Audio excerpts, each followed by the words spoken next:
struggles, but in the same country, Sudan. This book tells the tale of racism and poverty in two perspectives.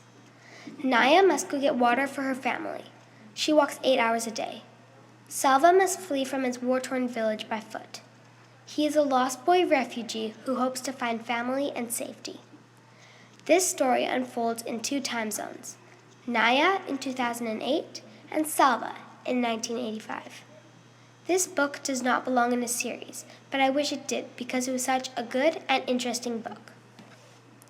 My favorite character in this book is Naya, because she has a never-give-up attitude and is very kind and patient with her family.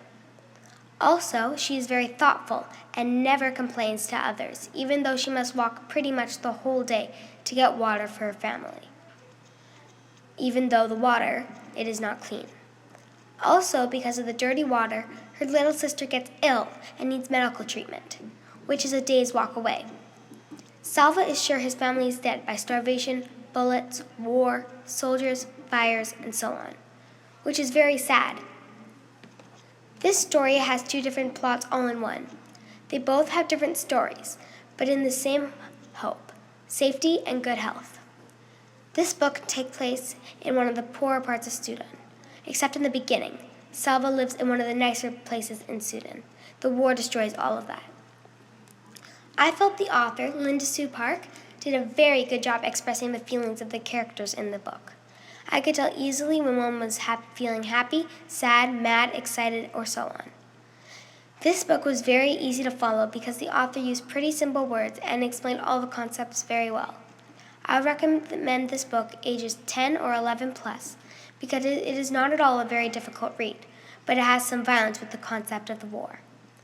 I find it hard to relate to the characters in this book. It's not like the author did a bad job.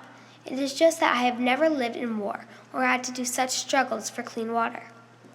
I admire Salva and Naya's bravery and motivation because it seems that they have nothing, but they both make the most out of it. What I find interesting is that Salva and Naya are both from energy tribes. I thought this was interesting because how people who never knew each other were meant to be enemies based on how their ancestors were. If you were wondering, the main reason the two tribes fight is that there is a land with a big lake and they both want it for themselves.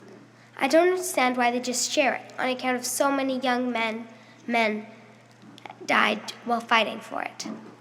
If I could change anything in this book, it would be when Salva goes to the refugee camp and then it fast forwards like 7 years. I would have liked a little more detail in that part. My favorite part in this book is when Salva meets up with his uncle. I love how they give each other comfort. I would recommend this book to people who like reading about injustice and a good, thrilling read, and also who can stand violence.